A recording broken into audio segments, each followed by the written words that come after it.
Está quase a ser lançado o primeiro foguete desta época taurina 2024, que tem início hoje, como referia há pouco, com 3 touradas aqui na Ilha Terceira, uma delas então no Largo da Fonte da Ribeirinha e, como também já referi, uma freguesia que assinala os seus 456 anos, através de diferentes iniciativas, mas também com esta tradicional tourada que, mesmo sem mordomos, acontece sempre. Outra das iniciativas, por exemplo, que decorreu foi também o concurso de maios, uma vez que no dia de hoje também é uma tradição a elaboração de maios, bonecos que representam a vida cotidiana e também com alguma crítica social, com algum humor à mistura, e que são colocados então estes bonecos nas praças, nas portas das pessoas e que se encontram um pouco por toda a ilha. Entretanto, também foi feita então a homenagem ao capitão Manuel Jacques de Oliveira neste largo. Acompanhamos o descerrar de uma placa que realmente conta toda a história, mas depois existem uns azulejos que fazem esta homenagem. Junto de mim tenho então o Presidente da Junta de Freguesia, em que mais um ano estamos aqui a assinalar então o aniversário da freguesia, neste dia que também é importante e que reúne muita gente. É verdade, portanto é um dia que é tradicional e típico da Ilha Terceira, porque é a primeira tourada que se faz aqui, que se realiza na Ilha Terceira. Portanto, já vem há longos anos que no dia 1 de maio há touros aqui na freguesia. A Junta da Freguesia pegou nesta tourada, portanto, começou a organizar essa tourada porque as pessoas daqui deste lugar não são muitas pessoas. E depois uns eram mordomos num ano, outros no outro ano, e depois ia outra vez ao mesmo, não é? Assim as pessoas ficaram cansadas, estavam a ficar cansadas e a gente estava a ver que a tourada ia acabar, não é? E assim, juntando a Junta da Freguesia pegou nesta tourada para juntar ao seu aniversário. Portanto, neste caso, já vem há longos anos, não é? Para que isto não acabe, a gente faz o nosso programa das nossas festas, incluindo a tourada no dia 1 de maio, para não se perder esta tradição e para que haja sempre a tourada aqui na freguesia da Ribeirinha no dia 1 de maio. E tem procurado também assinalar-se para alguns momentos. O ano passado, recordo-me que tivemos também o descerrar de uma placa que fala sobre o facto de se ter começado esta tourada em 1968 e também com a ganadaria Manuel Almeida Júnior. E este ano temos mais um descerrar de placa. É importante assinalar a história. É precisamente isso. No ano passado, como disse, foi a homenagem a um ganadeiro que já faleceu, não é? Ele vivia aqui ao lado, mesmo aqui na Ribeirinha, e ele foi o primeiro ganadeiro a dar touros no dia 1 de maio aqui na Fonte da Ribeirinha. Antes desse ganadeiro dar touros, já houve touros aqui, mas nunca foi no dia 1 de maio. No dia 1 de maio foi ele o primeiro. Por isso é que nós fizemos ali uma homenagem ao Almeida. Este ano é diferente, portanto estamos aqui a fazer uma homenagem a um monumento histórico que não estava esquecido, mas também não estava muito lembrado.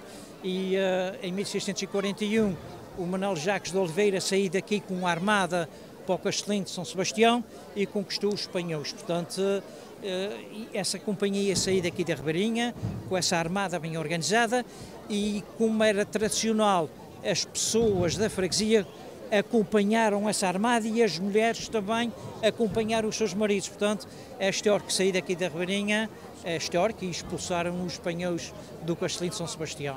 Como eu falava há pouco, hoje também por toda a ilha encontramos os conhecidos maios. Dei também aqui em trabalho uma volta pela ilha e deu uma sensação que este ano existem menos. O que é que sentiram? Precisamente isso, a gente achou isso e com menor qualidade. Mas, portanto, este ano tivemos aqui só à volta de 9 maios na freguesia. No ano passado foram muito mais, não sei o que é que aconteceu. Eu até fui falar com os centros de dia da freguesia, os centros de idosos, os 2 centros que nós temos na freguesia, para fazerem os mais, e não apareceram. De qualquer maneira, pronto, foi aqueles que a gente conseguiu ver e selecionámos 3 e atribuímos um prémio ao primeiro, ao segundo e ao terceiro lugar. Aqui fica também o apelo para que as pessoas possam manter as tradições, não só a tourada, os maios é importante, é a nossa identidade. É muito importante, porque isto era a tradição aqui na freguesia e na ilha, não é? E havia muitos mais aqui na freguesia e agora este ano foi muito menos. Portanto, eu apelo que as pessoas para o ano façam os seus mais, mantenham a nossa tradição viva, que é muito bonita, é interessante, é muito bom para a gente. Sei que agora até segunda-feira existem vários momentos aqui de festejos na freguesia. Que mensagem é que deixamos para as pessoas? Um convite e para quem não pode estar, uma mensagem, porque há pessoas que nos acompanham que são aqui da freguesia e que nunca esquecem a terra que os viu nascer. É verdade, portanto eu até gostava que essas pessoas estivessem vindo cá, onde vi, durante o verão vão vir. Portanto isto é uma honra para a freguesia da Ribeirinha, para o nosso povo da freguesia que está nas comunidades. E pronto, e que as pessoas venham este verão à nossa terra, à sua terra, falar com os seus familiares, os seus amigos, os seus vizinhos e matar a saudade da tradição da tourada e de outros festejos que nós temos aqui na nossa ilha, que eles gostam tanto. Muito obrigada uma vez mais por mais um ano estar aqui connosco e que sejam também umas boas comemorações destes 456 anos. Obrigada. Obrigado, que isso corra tudo bem. Obrigada. Ficamos então aqui com as palavras da Junta de Freguesia, junta esta que também tem feito um esforço em manter as tradições, nomeadamente esta tourada tradicional aqui na freguesia da Ribeirinha, a tourada no Largo da Fonte. De seguida então teremos início, volto a repetir, com touros das ganaderias João Gaspar e Manuel João Rocha e com um comentário durante toda a tourada de José Paulo Lima, ele que tem bastante conhecimento nesta matéria e que hoje está aqui para nos acompanhar e enriquecer o nosso direito.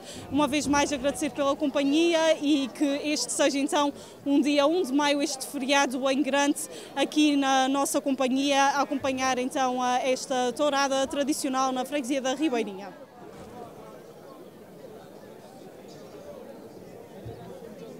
Junto de mim tem então um dos ganadeiros aqui desta tarde, Manuel João Rocha. Aqui o início de mais uma época. Está preparado para mais uma época? Eu penso bem que sim. Primeiro de tudo, boa tarde para toda a gente, quem está a ver, quem vê esse vídeo. Já sabe que é o início da nova época, vamos montar a ver como é que vai correr. E aqui esta tourada marca presença normalmente aqui nos últimos anos, é uma tourada boa? Não, geralmente tem sido sempre boa e a gente, como é a nossa freguesia, para o primeiro dia de maio, tenta sempre arranjar 2 tourinhos que vai a cumprir para aquilo que a gente precisa. Aqui acha que a tourada à corda vai se manter durante muitos mais anos? Há pessoas que criticam, mas vemos um mar de gente aqui.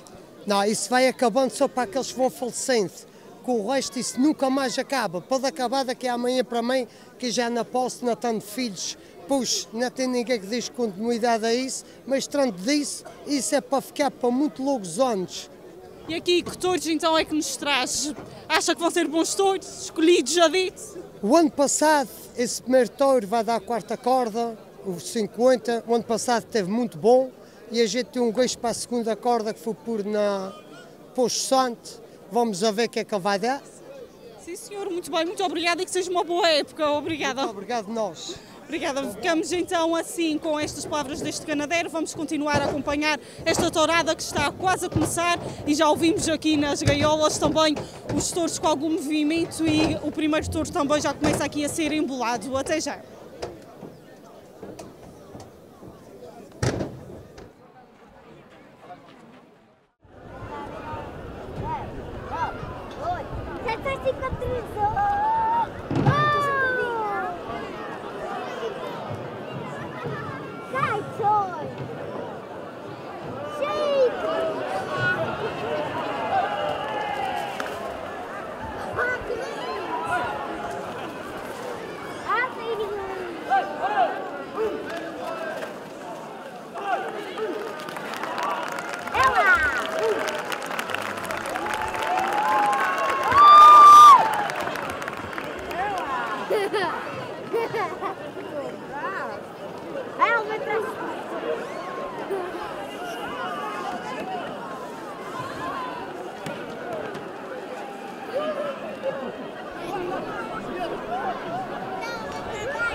O primeiro touro então desta tarde já saiu da gaiola, o primeiro foguete também desta época foi lançado e damos início a mais uma época das touradas à corda que prolonga-se então até outubro, uma tradição bastante emblemática para os terceirenses e como podemos ver que reúne várias pessoas em vários sentidos. Como já tinha dito, hoje temos então um comentador durante toda a tourada, José Paulo Lima, ele que é veterinário de profissão, mas é também um aficionado das touradas e é também uma pessoa com bastante conhecimento e que também já estudou bastante esta matéria das touradas à corda e que, por falar nisso, tem o seu recente trabalho também do seu livro, da Tourada à Corda, a bandeira de um povo, que neste caso também reúne muitos conteúdos e é aquilo que tem sido o seu estudo nos últimos anos.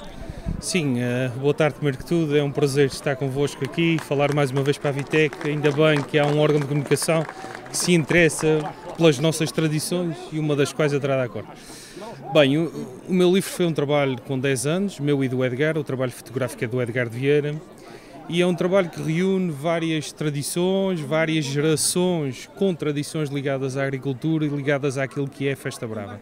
Centrou-se só na Tourada à Corda, há um primeiro livro que nós também publicamos, os dois autores, no início, foi em 2009, que abordava mais a temática tauromáquica, mas mais no sentido geral, e este livro agora foi sobretudo dedicado à tourada à corda, às tradições, aos ganadeiros que foram importantes para aquilo que é a tourada à corda, aos capinhas, pastores, ou seja, abordou toda esta temática. E podemos dizer que também fazia falta um trabalho assim, alguns trabalhos têm sido feitos, mas é importante ter este tipo de trabalho. Sim, a tauromaquia em geral é prolífica naquilo que dá sobre literatura. Tanto a nível internacional como até cá nos Açores. Há várias publicações muito antigas sobre aquilo que é a nossa festa de touros. É claro que era uma ideia que tinha em mente já há muitos anos e resolvi fazê-la. Exigiu muito trabalho de investigação. Há conteúdos que são absolutamente singulares e que estão lá, e muitos dos quais são de tradição oral, sobretudo, mas há muitos que são dessas mesmas fontes que estão escritas, dispersas por jornais, por livros antigos, por publicações que entretanto já desapareceram e que, pronto, tive a sorte de os reunir e algum trabalho foi feito nesse sentido e acho que resultou uma obra que tem sido do agrado de toda a gente, que já vai na segunda edição e que as pessoas têm gostado, quem tem lido, o feedback é positivo. Aqui realmente não é a primeira vez que o José Paulo colabora connosco, é sempre um gosto e agradeço também por estar aqui connosco e que enriquece também o nosso direito. É importante que as pessoas possam aqui esclarecer alguns assuntos sobre a tourada à corda, nomeadamente, e ter outro tipo de conhecimento e também termos aqui outro tipo de perspectiva do que conseguimos analisar deste arraial. Mas antes de entrarmos propriamente na tourada à corda, sei que este também é um gosto que o acompanha desde pequeno, de certa forma. Podemos dizer que o terceirense já nasce um bocadinho embalado nesta tradição? Sim, eu costumo dizer nos vários sítios onde falo sobre tourada à corda que o touro entra-nos para a porta dentro de 1 de maio a 15 de outubro e nós não temos outra hipótese muitas vezes se não aficionarmos. No meu caso eu provenho de gente que já é aficionada desde berço, de várias gerações de gente aficionada e este gosto foi-me passando. O dia 1 de maio geralmente era vivido aqui na fonte e sempre com uma grande alegria e era o início de muita coisa. Muitas vezes eu vir à tourada no dia 1 de maio era sintoma de dever feito, ou seja, de um teste com bom resultado, de uma tarefa bem concluída lá em casa e desde miúdo nós somos habituados a vir a isso.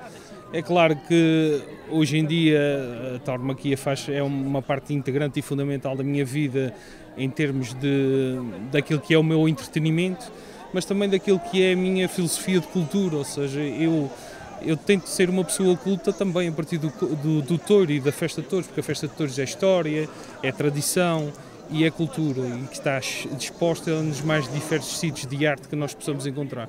Portanto, acho que é um entretenimento saudável e que oxalá que mais pessoas pensem como eu, que acho que é importante. Aqui falando então deste arraial em concreto e da sua história, ainda o ano passado foi desterrada uma placa que faz referência realmente que em 1968 começou aqui a primeira tourada, na altura com a ganadaria Manuel Almeida Júnior. Que história que existe também deste arraial? Um arraial que por si só também é diferente porque quase que temos sempre a perspectiva do touro, não é? Um arraial que conseguimos sempre analisar. Sim, como sabe, a Ribeirinha é uma freguesia de tradições fortemente agrícolas e que derivam pela sua gênese, pela aquilo que é a tauromaquia também. Portanto, digamos que é um canteiro fácil onde a semente da tauromaquia germina. Eu não sei se as pessoas têm noção da orografia do que é a Ribeirinha. A Ribeirinha é, como o próprio nome diz, constituída por um curso de água que se estende durante toda a sua longitude. E no sítio onde estamos passava aqui uma grande ribeira, e ainda passa, está coberta, e começaram-se a dar touros relativamente cedo. No princípio do século já havia alguns intentos de se dar touradas aqui. Portanto, a homenagem que houve o ano passado foi do dia 1 de maio. E o dia 1 de maio tem uma razão de existir simples. Está relacionado intimamente com a figura do Sr. Manuel Almeida Júnior, que foi um ganadeiro muito importante aqui, com origem na Ribeirinha, que nasceu aqui neste lugar e que, pronto, ao comprar a ganaderia ao Sr. José Diniz Fernandes, decidiu que um dos pontos para começar a correr touros era exatamente aqui na Fonte. E é a partir daí que começa a tradição do 1 de maio na Fonte. Mas as festas na Fonte e as touradas na Fonte da Ribeirinha, que geralmente ocorriam em setembro, no último fim de semana de setembro, se não me engano, estão ligadas com outra casa ganadeira da Ribeirinha, que é a ganaderia de Fernandes Miranda, através de um senhor que se chama António Fernandes Miranda, que foi o grande impulsionador das festas aqui na Fonte. Geralmente com uma procissão, uma cantoria e 2 touradas. Portanto, e é essa tradição que se vem perpetuando antes de terra batida, hoje de alcatrão, o que tira ou desvirtua algo que é característico aqui, ou que era característico aqui das touradas à corda aqui da Fonte, mas evidentemente que traz muito conforto aos moradores, como é fácil de compreender. É nessa linha que surge as touradas na Fonte. Há quem diga que é dos melhores sítios da Ilha Terceira para se correr touros, eu concordo. Eu acho que aqui a Fonte da Vila de São Sebastião são locais onde as pessoas e o espectador têm sempre a noção de onde está o animal e diverte-se. Mas, no entanto, há uma coisa que é preciso ressalvar, é que da parte dos ganadeiros é um arraial bastante importante, porque o animal está sempre exposto, não há pontas onde se possa esconder, onde possa aliviar aquilo que é o seu desempenho. Os pastores têm um trabalho importante porque têm que estar sempre com o touro bem controlado e tentar que ele dê espetáculo num sítio que é muito largo e que permite que os capinhas andem sempre em cima de touro.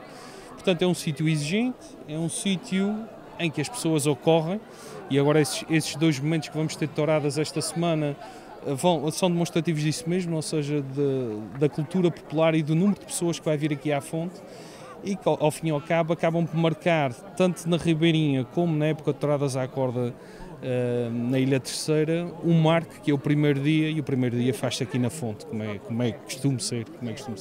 Há pouco falava sobre a questão do asfalto e da terra batida e vou aproveitar que realmente falava disso porque para o animal também faz diferença, não é? No asfalto é totalmente diferente. As sociedades evoluem. Nós vivíamos em freguesias que eram todas de terra batida, nos chamados caminhos de macadame, e é claro que este tipo de caminhos facilitava a movimentação do touro, que mimetizava um bocado aquilo que é a movimentação do animal no mato. Portanto, o que é que isso fazia? Fazia com que a adaptação do casco a um caminho mais leve, que não causa desgaste, porque a terra não causa desgaste, permita que o animal se mova com mais facilidade, que sofra menos lesões e tudo isto facilita o bem-estar animal e o movimento animal. Agora, se você me disser assim, é claro que o alcatrão é melhor, não é? O alcatrão é melhor porque as pessoas todos os dias movimentam-se no alcatrão, acabou-se a lama, acabou-se o desconforto que havia, não queremos voltar a tempos que já lá estão. Pronto, e a Festa Brava tem que se adaptar a essas novas ocasiões, o alcatrão ou o asfalto tem a sua parte fundamental, os animais hoje têm uma parte nutricional que se consegue controlar através das rações que promovem a sua integridade ao nível do casco, tem um casco muito duro e que permita também que o desgaste seja menos do que era na década de 80 ou 90, por exemplo. Hoje o touro está muito mais protegido e o ganadeiro consegue ter muito mais pulso nisso. Outra questão sobre esse assunto que se tem falado nos últimos tempos é que tivemos um inverno extremamente chuvoso.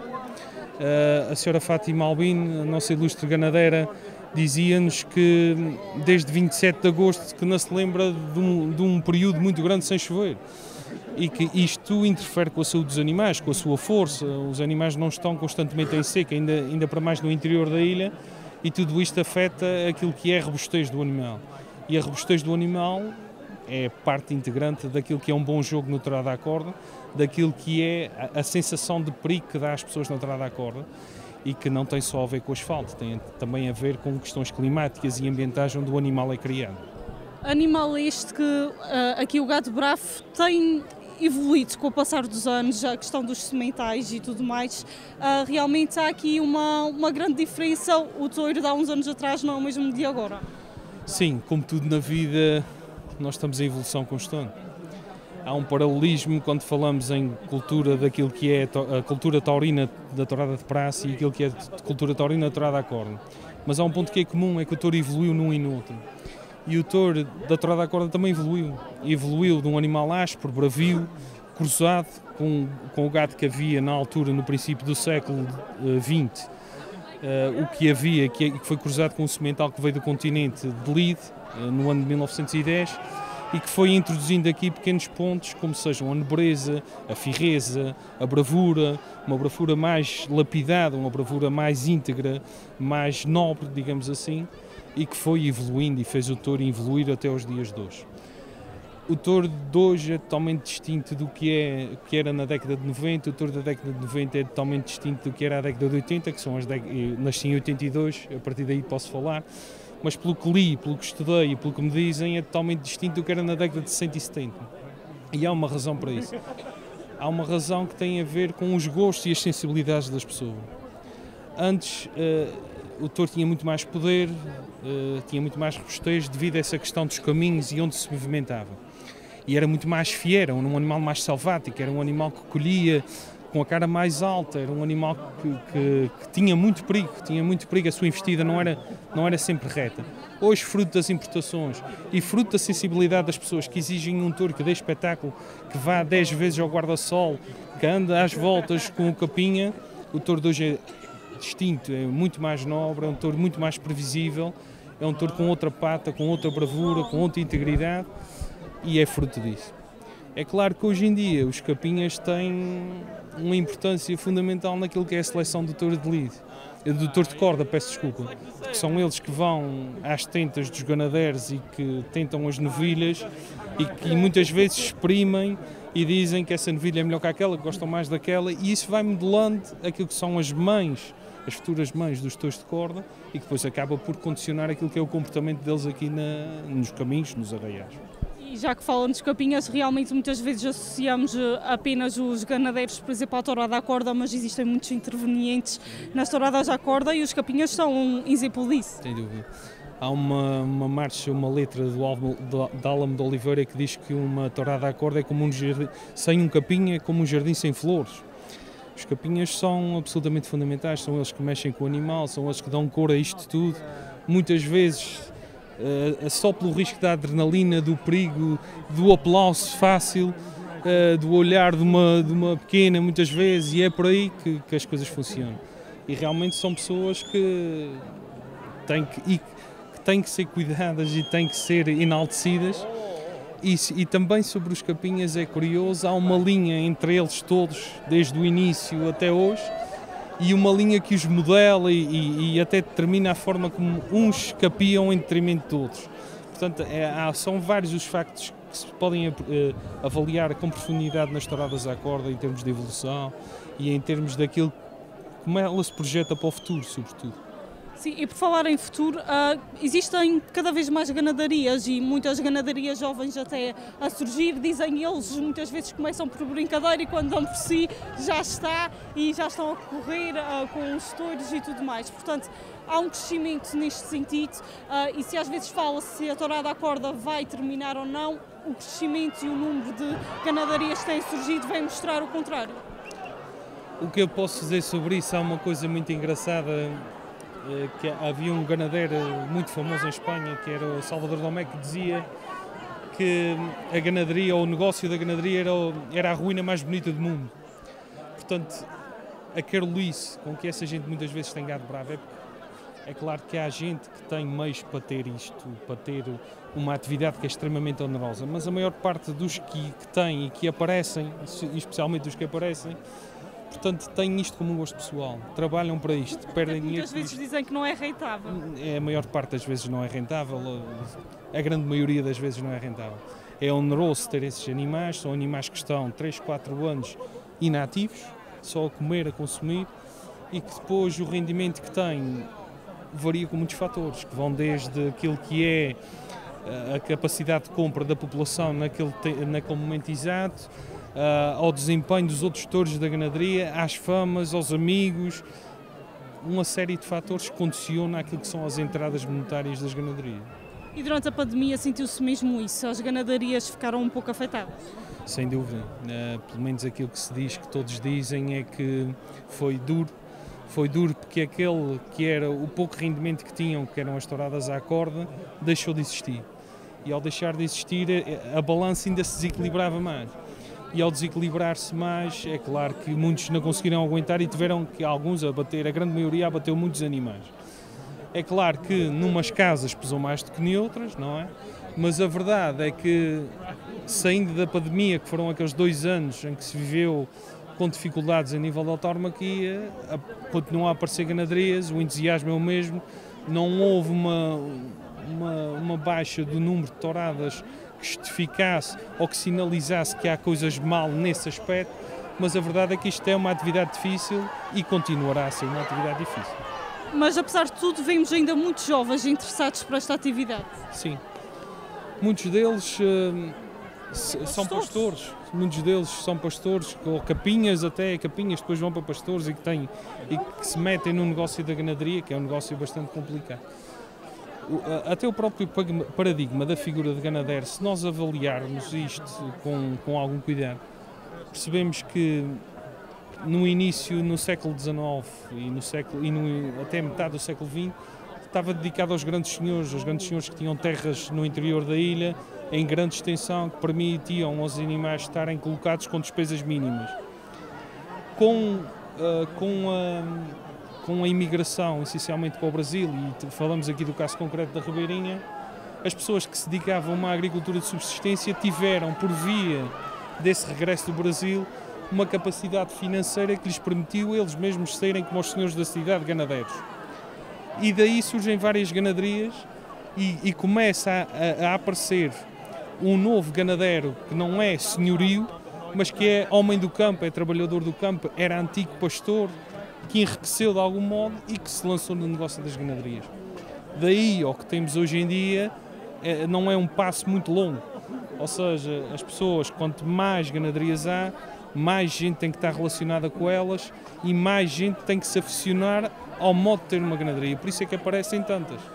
E pronto, é um sintoma da afição da ilha e que penso que nos dá alguma pujança nesse aspecto também. Até porque antigamente as ganaderias, podemos dizer, vamos dizer que tinham mais politiquice à mistura, havia outro tipo de convívio, haviam também mais rivalidades. Hoje em dia as coisas são mais suaves, vamos dizer assim. A Otávia falou numa coisa importante, que é politiquice, ou política, vamos falar disso. O ganadeiro é um agregador de gente e que movimenta multidões à sua maneira e ao nosso nível aqui na Terceira. E ao aglomerar gente, consegue também influenciar opiniões. Ao influenciar opiniões é alguém que tem força no meio da sociedade. Portanto, a política vem disso.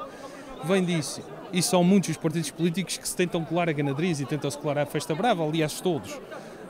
Penso que por aí fica demonstrada a importância social que a tauromaquia tem. Mas respondendo mais à sua pergunta, eu acho que a grande rivalidade, as rivalidades têm um início. E têm um início, começamos aqui pelo sítio da Ribeirinha, sempre houve uma grande rivalidade entre a ganaderia do Sr. Patrício Linhares da Terra Chã e a ganaderia dos Fernandes de Miranda aqui da Ribeirinha. Chegava a haver alturas em que a rua da igreja, que é a rua principal da Ribeirinha, se dividia à metade e uns davam todos para cima num dia e no outro fim de semana os outros davam para baixo. Ou seja, as rivalidades são inerentes a qualquer coisa que advenha de qualidade, nesse caso a qualidade de um touro. Depois passamos para a fase em que havia a rivalidade entre os Albinos e o Castro de Parreira. A ganaderia do Albino, através do Sr. Dinis Fernandes e do José Albino Fernandes, e aquilo que é Castro de Parreira, que foram ganaderias de grande nível e que foi se calhar o apogeu dessa rivalidade. Hoje em dia, falávamos antigamente numa altura em que haviam 4, 5 ganadeiros, 3. Hoje em dia falamos em que 12, 10. Portanto, as rivalidades as pessoas estão muito mais distribuídas. É claro que a Casa Agrícola José Albino Fernandes continua a ter uma grande franja de apoio, mas há outras pessoas, há outros ganadeiros que apareceram e que ocuparam esse espaço da ganaderia de Castro Barreira, e falamos de pessoas tão populares como a ganaderia de Humberto Filipe, que tem apoiantes por essa ilha inteira, pelos Açores inteiros, e se calhar na diáspora também. Falamos na ganaderia de São Ezequiel Rodrigues, que é extremamente forte e que tem apoiantes também distribuídos por toda a ilha. Portanto, aquilo que era uma dicotomia entre duas ganaderias, hoje se calhar está variada por mais do que uma. E isso é espelho de que as pessoas continuam a ter interesse, continuam a falar o seu ganadeiro preferido, continuam a apoiar a sua ganaderia, e ao fim e ao cabo são eles que permitem que essas ganaderias subsistam e que tenham poder hoje em dia também.